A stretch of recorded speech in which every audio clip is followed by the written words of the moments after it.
Now we're going to start a new topic, cyclotron. तो cyclotron के बहुत से प्रैक्टिकल यूज़ होते हैं, जैसे कि न्यूक्लियर रिएक्शन कराने में काम आता है।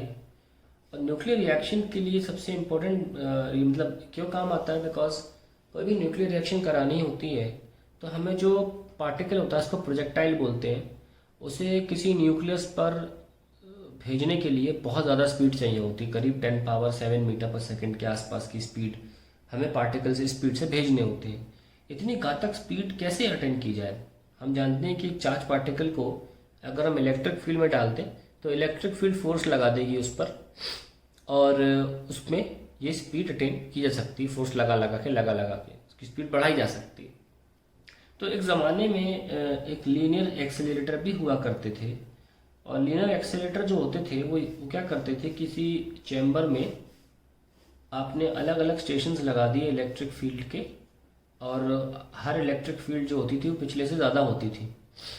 मान लो ये E1 हो गई, ये E2 और ये E3 एंड सो ऑन। तो चार्ज एंटर करता था तो यहाँ से उसे फोर्स लगता था, फिर और फोर्स, फिर और स्पीड बढ़ गई और स्पीड बढ़ गई। तो इस तरीके से हम उनकी स्पीड बढ़ा लिया करते थे। पर प्रॉब्लम ये होती थी कि इस चैम्बर की एक्सपेरिमेंट कर, ये जो लेबोरेटरी चैम्बर था जिसमें हम पार्टिकल को एक्सेलरेट कराना चाहते थे, लीनियर एक्सेलरेटर बोलते थे इसको, ये करीब करीब 2 से 3 किलोमीटर लंबा बनाना पड़ता था, तब जाके हमें स्पीड मिलती थी। तो फिर आए एक महान व्यक्ति लिविंगस्टोन नाम के। उन्होंने कहा कि तुम लोग क्या बेवकूफ़ी कर रहे हो, मैं यही काम मुश्किल से 30 सेंटीमीटर के अंदर कर दूंगा। उनके तो होश उड़ गए लोगों के, भाई 30 सेंटीमीटर के अंदर तुम कैसे कर सकते हो? तो उन्होंने कहा कि भाई तुम्हारा मेन उद्देश्य क्या है? तुम्हारा मेन उद्देश्य तुम्हें स्पीड बढ़ानी है, तुम्हें बार बार स्पीड बढ़ानी है। अगर ऐसी ही बात है तो देखो मैं करके दिखाता हूँ। तो तुम ये चाह रहे हो कि बार बार इलेक्ट्रिक फील्ड स्टेशन से गुजरे और अपनी स्पीड को बढ़ाए। वही काम मैं सर्कुलर मोशन में कराकर अगर रिपीट कराऊं, चार्ज पार्टिकल को और एक गिवन इलेक्ट्रिक फील्ड से बार बार निकालूं, तो वो छोटी एरिया में भी हो जाएगा। Instead of moving in a straight line, he give an idea कि स्ट्रेट लाइन की जगह आप सर्कुलर मोशन करा दो ना, जगह भी कम होगी और बार बार निकाल भी पाएंगे हम उसे इलेक्ट्रिक फील्ड से, अपनी वेलोसिटी को बढ़ाता चला जाएगा एक कम दायरे में। तो यहाँ से वो आइडिया आया, तो उनने बोला कि ये बार बार कैसे होगा भाई, ये सर्कुलर मोशन कैसे करेगा? तो उनने कहा भाई तो ऐसा करो, मैग्नेटिक फील्ड लगा लो। मैग्नेटिक फील्ड में चार्ज पार्टिकल अगर एंटर करता है तो सर्कुलर ट्रेजेक्ट्री होती है उसकी। तो इस बेसिस पर साइक्लोट्रॉन की नींव रखी गई। आइए देखते हैं कैसे काम करता है, उसका एपरेटस कैसा होता है, क्या है, जो भी है। तो सबसे पहले तो हम प्रिंसिपल लिख लेते हैं साइक्लोट्रॉन का। Cyclotron principal which is very important. Main ये है, a charge particle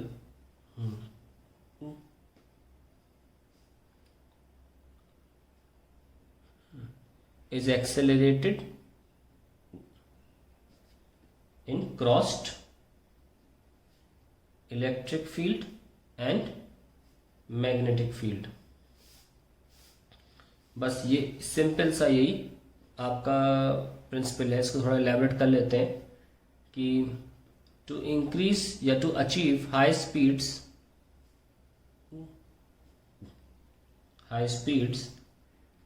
of the charge particle,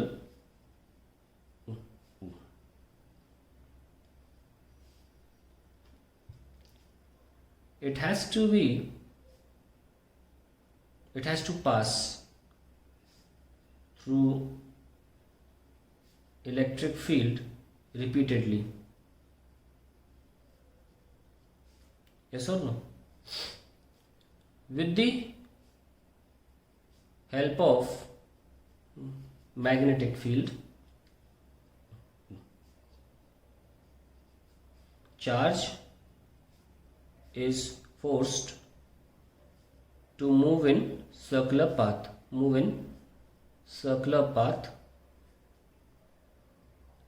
in a small region and repeatedly pass through an electric field and acquires a high speed. तो ये main हमने आपको जो अभी हिंदी में समझाया था, पूरी कहानी लिविंगस्टोन की बताई, उसको अंग्रेजी में लिख दिया कि बार बार सीधे जाने के बजाय हम अगर सर्कुलर मोशन में उसको ले जाएं और रास्ते में एक इलेक्ट्रिक फील्ड रख दें कि आधे के बाद फिर उस इलेक्ट्रिक फील्ड से गुजरेगा तो अपनी स्पीड बढ़ा लेगा, फिर आधे के बाद उसी इलेक्ट्रिक फील्ड से गुजरेगा, अपनी फिर स्पीड फिर बढ़ा लेगा। तो ये आपको तब क्लियर हो जाएगा प्रॉपरली ये प्रिंसिपल जब हम उसको समझा लेंगे। ध्यान रखिए प्रिंसिपल बच्चे पहले रट लेते हैं। अगर आपको प्रिंसिपल समझना है सबसे पहले पूरी वर्किंग समझ लो, उसके बाद प्रिंसिपल रटा करो। लेकिन क्योंकि एग्जामिनेशन में या थ्योरी राइटिंग का ये सिंटेक्स रहता है कि पहले प्रिंसिपल लिखा जाता है तो लिख दिया। अगर किसी को समझ में आ गया है पर हो रहा है इतना बड़ा प्रिंसिपल लिखेंगे कैसे, तो पहले बात तो इतना बड़ा प्रिंसिपल लिखो मत, यहाँ इतना लिख के चले जाओ, कोई टेंशन की बात नहीं, एक आध लाइन और ऐड कर लेना थोड़ी सी। लेकिन जब मैं आपको समझा दूंगा ना, आप अपनी भाषा में इससे भी डबल लिख लोगे और क्लीनली और प्यार से लिख पाओगे। तो आइए समझते हैं इसको कि साइक्लोट्रॉन चलता कैसे है।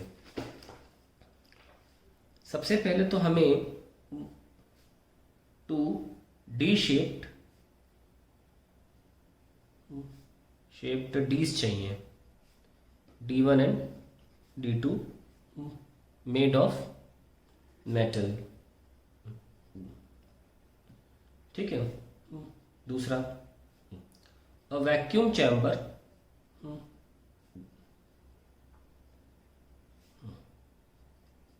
in which these D's are to be kept। तो और वैक्यूम चैम्बर में बता दूं 10⁻⁻⁶ मर्करी ऑफ मर्करी का प्रेशर रहता है। इतना पूरा वैक्यूम तो बनाना बहुत मुश्किल है, लेकिन ये ऑलमोस्ट वैक्यूम के बराबर ही है। इतना कम आप इमेजिन कर सकते हैं कितना कम है। एयर का मैं आपको कंपैरिजन दिखाता हूँ। एयर का कितना होता है 76 सेंटीमीटर ऑफ Hg, है ना, और ये mm बोल रहा हूँ मैं, 10⁻⁻⁶ mm, यानी imagine it, this is so less which is actually 10⁻⁷ centimetre of Hg। This is approximately 1 crore गुना कम, क्योंकि 10⁻⁷ सॉरी 10⁻+7 जो होता है 1 करोड़ होता है, तो क्योंकि माइनस से तो बोल रहा हूँ 1 करोड़ टाइम्स लेस देन दी, ऑर्डर में बात कर रहा हूँ, 76 की बात नहीं कर रहा हूँ, 1 crore times less than the normal atmospheric pressure. बहुत कम प्रेशर है। ऐसा क्यों किया गया? ऐसा इसलिए किया गया क्योंकि साइक्लोट्रॉन में जो चार्ज पार्टिकल है, I don't want my charge particle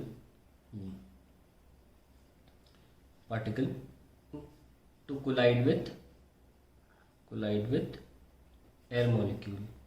तो वैक्यूम क्यों करते हैं ये पता लग गया आपको, एयर मॉलिक्यूल्स होंगे ही नहीं इतना कम प्रेशर में। ठीक है। तीसरी चीज़ जो हमको चाहिए, पहले हम चाय बनाते हैं तो चीज़ें चाहिए ना, चाय बना, वैसे हम साइक्लोट्रॉन बना रहे हैं तो हमें जो चीज़ें चाहिए वो लिख रहा हूँ। तीसरी चीज़ क्या है? नॉर्थ साउथ मैग्नेट, जिससे कि मैग्नेटिक फील्ड हमारे पास होगी जिसमें सर्कुलर मोशन करेगा वो। और चौथी चीज़ क्या चाहिए हमें? High frequency oscillator.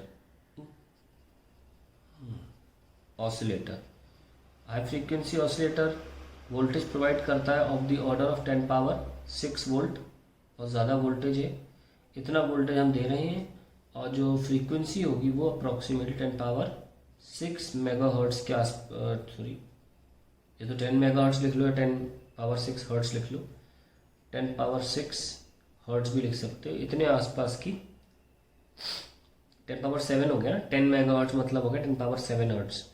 इतनी फ्रीक्वेंसी हम दे रहे हैं। इसका मतलब ये होता है कि जो चार्ज पार्टिकल होगा उसको गोल गोल घूमना है तो 1 सेकंड में 10⁻⁷ टाइम्स मूव करेगा वो 1 सेकंड में। कैन यू इमेजिन कितनी तेज मूव कर रहा है। तो ये सब हमने लिख लिया। आइए अब इसका एपरेटस का सेटअप बना लेते हैं। बोर्ड एग्जाम में लिखना नहीं पड़ता एपरेटस, ध्यान रखिए। तो वो पोर्शन जो है वो आपको समझाने के लिए, आपको नहीं लिखना है। चलिए, तो मान हमने क्या किया, एक पहले हम आपको स्कीमेटिक डायग्राम दिखाते हैं। सपोज ये हमारे डीज हैं, अभी डी शेप दिख नहीं रहा है पर अभी मैं आपको बताता हूँ। ये D1 D2, ये फ्रंट व्यू दिखा रहा हूँ, डी नहीं दिखेगा आपको, अभी शेप नहीं दिख पाएगा। और इनको हमने वैक्यूम चैम्बर में रखा हुआ है, और इन दोनों डीज में हमने high frequency alternating current alternating frequency लगा दी है। ऑल्टरनेटिंग फ्रीक्वेंसी मतलब प्लस एक बार यहाँ प्लस, फिर यहाँ प्लस, फिर यहाँ प्लस, ऐसे पोलैरिटी बदलती रहेगी जैसे घर में बिजली आती वैसा। और मतलब हमने एक तरह से उसको पोटेंशियल दिया है जो चेंज होता रहता है, तो इसलिए बोला ऑल्टरनेटिंग पोटेंशियल। और उसके बदलने की जो स्पीड है, फ्रीक्वेंसी है, वो 10⁻⁷ हर्ट्ज है, यही बोल रहा था मैं। और ये जो है पोर्शन, यहाँ से हमने वैक्यूम किया हुआ है, हवा निकाल दी पूरी, ठीक है। यहाँ से वैक्यूम पंप से हमने हवा निकाल दी। अब आइए हम इसका डी वाला डायग्राम देख लेते हैं कैसे होता है। जो बता रहा था मैं आपको, ये पहला डी है और ये मेटेलिक चैम्बर है और इस तरीके से, और इसके सामने दूसरा डी रखा रहता है, ये लीजिए, रख दिया। और बीच में इसके चार्ज रहता है एक आयन, और यहाँ पॉजिटिव लेते हैं, ठीक है। तो ये कहानी। और यहाँ पे हम क्या रखते हैं, ऑल्टरनेटिंग वोल्टेज सोर्स। तो क्या होता है, यहाँ पे कभी पोलैरिटी प्लस हो जाती है, कभी यहाँ पोलैरिटी प्लस हो जाती है, ऑब्वियसली फ्रीक्वेंसी के हिसाब से। तो ये सेटअप है। और यहाँ से क्या होता है कि जहाँ से भी हमें एक पर्टिकुलर स्पीड अटेन करने के बाद, या यूँ कहिए कि अपने डी के रेडियस को फुली अटेन करने के बाद चार्ज के पास और ज़्यादा अपने रेडियस को बढ़ाने की जगह नहीं होती है। तो चार्ज एक पर्टिकुलर, जैसे ऊपर हमने नॉर्थ मैग्नेट लगा दिया और नीचे साउथ मैग्नेट लगा दिया, तो मैग्नेटिक फील्ड जो है वो नॉर्थ से साउथ है। तो जब भी अंदर की तरफ मैग्नेटिक फील्ड आती है तो पॉजिटिव चार्ज सर्कुलर मोशन करता है क्लॉकवाइज डायरेक्शन में। तो जब वो अपने रेडियस को अटेन कर लेगा, डी के रेडियस को, उसके पास और जगह नहीं होगी और सर्कुलर पाथ अटेन करने की। तो अब हमारे पास एक मैकेनिज्म होना चाहिए जो चार्ज को बाहर निकाल दे। ये चार्ज जब बाहर निकलेगा, इसकी गति 10⁻⁷ मीटर पर सेकंड की हो चुकी होगी, और ये जहाँ भी हमें टकराना होगा अपने टारगेट पे, वहाँ पे हम इसको कोलाइड करवा देंगे और हमारी न्यूक्लियर रिएक्शन हो जाएगी, या जो भी और काम होते हैं साइक्लोट्रॉन से वो हो जाएंगे। तो मैंने आपको एक ऑरली इसकी वर्किंग बता दी है। अब मैं आपको प्रॉपरली समझाता हूँ कि वर्किंग कैसे होगी। अब देखिए बहुत ध्यान से, यहाँ पे कुछ चीज़ें बीच में आएंगी जो अच्छी किताबों में भी नहीं मिलती हैं। ये हमारे पास डी है, D1, और ये हमारे पास D2 है। कुछ बारीक बातें ध्यान सुनिए। तो हम क्या करते हैं, यहाँ पर एक ऑल्टरनेटिंग वोल्टेज सोर्स लगाते हैं, ठीक है। और हमारे पास जो चार्ज होता है वो यहाँ बीच में होता है। अब बहुत ध्यान से बात सुनना, हमारी जो मैग्नेटिक फील्ड होती है वो इस रीजन में नहीं होती। हम इस रीजन का मार्क कर लेते हैं नाम ABCD। So no magnetic field in gap between D's, that is region ABCD। कोई मैग्नेटिक फील्ड नहीं होती। मैग्नेटिक फील्ड होती केवल हमारी डी रीजन में, जहाँ जहाँ डी रखे हैं, बस। बहुत इंपॉर्टेंट पॉइंट है ये। सो हमने बनाई नहीं है, क्रॉस फील्ड बनाना नहीं वहाँ पे, ठीक है। तो ये तो काम हो गया। अब हमने क्योंकि जीस को ऑल्टरनेटिंग वोल्टेज से लगाया है, तो सपोज ये जैसे हमारे प्लस प्लस क्यू है यहाँ बीच में, मान लेते हैं let AB be negative initially. तो क्या होगा, ये पॉजिटिव चार्ज जो है, क्योंकि यहाँ नेगेटिव है, ये इधर जाएगा और स्ट्रेट लाइन मोशन करेगा। क्यों? क्योंकि बीच में मैग्नेटिक फील्ड नहीं है। So positive Q moves in straight line due to force QE। तो यहाँ से यहाँ फोर्स क्या लग रहा है, QE फोर्स लग रहा है। तो यहाँ से लेकर यहाँ तक, hence the charge will accelerate, charge will accelerate. Living stone का दिमाग देख ना कितना बेहतरीन चला यहाँ। तो यहाँ से यहाँ तक एक्सेलरेट कर गया और एक पर्टिकुलर स्पीड के बाद, यहाँ तो स्पीड 0 थी ना, यहाँ पहुँचते पहुँचते स्पीड v हो गई। अब जैसे ही उसने मैग्नेटिक फील्ड में एंटर किया, हमको पता है एक्सेलरेशन नहीं हो सकता, मतलब स्पीड नहीं बढ़ा सकता। सेंट्रीपिटल एक्सेलरेशन तो है, पर सेंट्रीपिटल जो सर्कुलर मोशन जो होता है, यूनिफॉर्म सर्कुलर मोशन, उसमें स्पीड कहाँ बढ़ती है, डायरेक्शन चेंज होता है ना केवल। तो जैसे ये इसमें एंटर करेगा ना, ये सर्कुलर ट्रेजेक्टरी तो फॉलो करेगा। हमने अभी कितनी बार सीखा, जब भी चार्ज 90 डिग्री एंगल पे एंटर करता है मैग्नेटिक फील्ड रीजन में, तो सेमी सर्कल अपना अटेन कर लेगा। कितना एंगल से अटेन करेगा? 180। ये तो हम सीखे हैं ना। तो ऐसे करके ये अब वापस आ जाएगा और बाहर निकलेगा बिल्कुल स्ट्रेट। ये भी सीखा है हमने, बाहर स्ट्रेट निकलेगा। जैसे ही अपने सेमी यहां से यहां ट्रेवल करेगा, उतनी ही टाइम में ये फ्रीक्वेंसी पलट के यहाँ आ जानी चाहिए। अब ये यहाँ माइनस हो जाना चाहिए। Now by the time positive Q comes out after completing its first semicircular path, the frequency, the potential, polarity लिख लेते हैं, the polarity changes of the D's, and this time CD acquires negative charge. तो देखिए ये पहला point हो गया और ये हमारा दूसरा पॉइंट हो गया, ठीक है। अब यहां नेगेटिव आ गया। अब क्या होगा? The charge will now accelerate and its speed increases। तो यहां से यहां में इसकी स्पीड इंक्रीज होगी, due to which its radius increases. क्यों भैया? क्योंकि रेडियस का फॉर्मूला क्या था? mv/bq। तो जब वेलोसिटी बढ़ेगी तो रेडियस नहीं बढ़ेगा, तो इसीलिए रेडियस बढ़ा।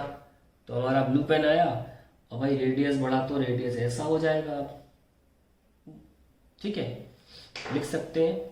Now after completing second semi circular path of higher radius, the charge once again comes in gap to get accelerated। है ना बढ़िया चीज। आपको रिपीट ही तो करना है, फिर एक्सेलरेट होगा, to get accelerated and once again velocity as velocity increases, radius in, ये वाला d1 था d2 था, in d1, अब d1 की बारी है ना, radius in d1 also increases। अब यहाँ पे आ जाएगा हमारा ब्रह्मास्त्र क्या, एंड सो ऑन। बस। तो अब यहाँ के बाद मैं दिखाता हूँ आपको। ये यहाँ से एक्सेलरेट के, तो ब्लैक, जब भी ब्लैक पेन से मार्क करूँ वो एक्सेलरेशन है, और ब्लू पेन से अंदर सर्कुलर मोशन कर रहा है। ये देखो, फिर रेडियस इंक्रीज हुआ, फिर यहाँ पे आएगा एक्सेलरेट करेगा, फिर ये रेडियस इंक्रीज हो जाएगा, क्योंकि एक्सेलरेशन से वेलोसिटी बढ़ रही है तो फिर रेडियस ही बढ़ेगा। यस और नो? फिर ये एक्सेलरेट करेगा, फिर ये इसका रेडियस बढ़ जाएगा, एंड सो ऑन। ये होता रहेगा, ठीक है ना। ये ऐसे चलता रहेगी, कहानी चलती रहेगी इस तरीके से। और फाइनली जब ये अपने रेडियस को पकड़ लेगा, किसके, डी के रेडियस को, अब मैं इसे पकड़वा दूंगा डी के रेडियस को, और मान लीजिए मैंने यहाँ पे इसको सपोज निकाल दिया टारगेट, ठीक है। तो टारगेट पे जाके टकराएगा, जहाँ जैसे भी मैकेनिज्म उसको बाहर निकालने का। तो अल्टीमेटली इस वक्त जो रेडियस, फाइनल रेडियस जो होगा उसका, फाइनल रेडियस वो कैपिटल आर होना चाहिए, जो कि रेडियस ऑफ डी है, रेडियस ऑफ डी। ये हमारी साइक्लोट्रॉन की पूरी वर्किंग है। अब आप बताओ, आप प्रिंसिपल लिख पाओगे कि नहीं लिख पाओगे? देख लो लिविंगस्टोन ने क्या किया।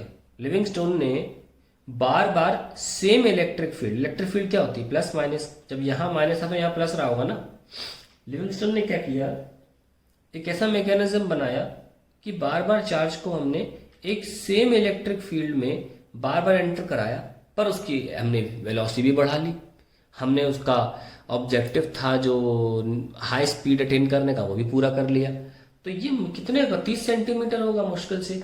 जैसे कि हम देख सकते हैं कि मैंने एक डेटा रखा हुआ अपने सामने, चंडीगढ़ वेरिएबल एनर्जी साइक्लोट्रॉन, हमारे इंडिया में है एक साइक्लोट्रॉन जिसका डायमीटर 25 इंच का है। अब इमेजिन करो आप, 25 इंच का मतलब कितना हो गया, 1 इंच में 2.5 सेंटीमीटर होता है, तो 72 सेंटीमीटर के आसपास में, मतलब 1 मीटर से कम में भी काम हो गया। और कहाँ लीनियर एक्सेलेरेटर जो हुआ करते थे 2-2, 3-3 किलोमीटर के होते थे, इन्होंने भाई साहब ने 1 मीटर के डायमीटर के अंडर में ही काम कर दिया, यानी कि रेडियस 50 सेंटीमीटर में ही काम हो गया। कैसे हो गया? हमने यूज किया मैग्नेटिक फील्ड का कॉन्सेप्ट इलेक्ट्रिक फील्ड के साथ। अब हम वापस प्रिंसिपल पे आते हैं और पढ़ते हैं प्रिंसिपल क्या था, ठीक है। तो क्लियर हो जाएगा आपको मैं क्या कह रहा था। देखो दोस्तों कितना इजी लगेगा आपको अब सुनने में। क्या बोला मैंने? A charge particle is accelerated in crossed an electric and magnetic field. अब क्लियर हो गया क्यों मैं कह रहा था कि ये अपने आप में ही पर्याप्त लाइन है। A charge particle is accelerated in crossed मतलब 90 degree electric field and magnetic field. ये अपने आप में परफेक्ट लाइन थी, पर हमने बाद में थोड़ा फैला के लिखा, क्योंकि कुछ किताबों में लिखा रहता है फैला के। To achieve high speeds of charge particle it has to pass through electric field repeatedly. देखो कितना क्लियर है, जब वर्किंग समझ में आ गई होगी आपको, क्लियर हो गया होगा, बिल्कुल समझ में आ रहा होगा कि मैं क्या कह रहा हूँ। To achieve high speeds of charge particle it has to pass through electric field repeatedly with the help of magnetic field. Charge is forced to move in circular path in a small region and repeatedly pass through an electric field and acquires high speed. Simple. I hope अब ये बिल्कुल हूबहू रट गया होगा आपको। मैंने पहले कहा था कि अगर आप पहले वर्किंग समझ लें तो फिर आपको ऐसी प्रॉब्लम नहीं आएगी। और उसको भी दोबारा रीड कर लेते हैं।